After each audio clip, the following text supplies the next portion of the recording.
নমস্কার, আমি রাজ। আপনারা দেখছেন খবর 24 ঘন্টা।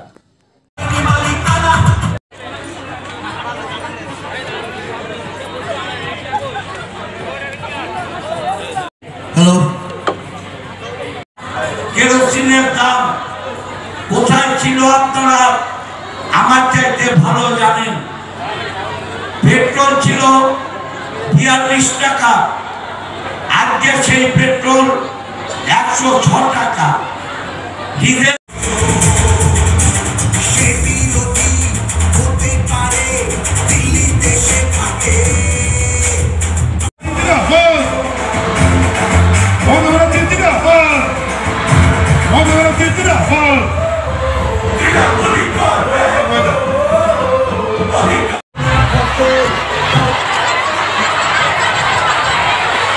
আপনারা দয়া করে যারা আছেন তারা সমস্ত চলে আসুন।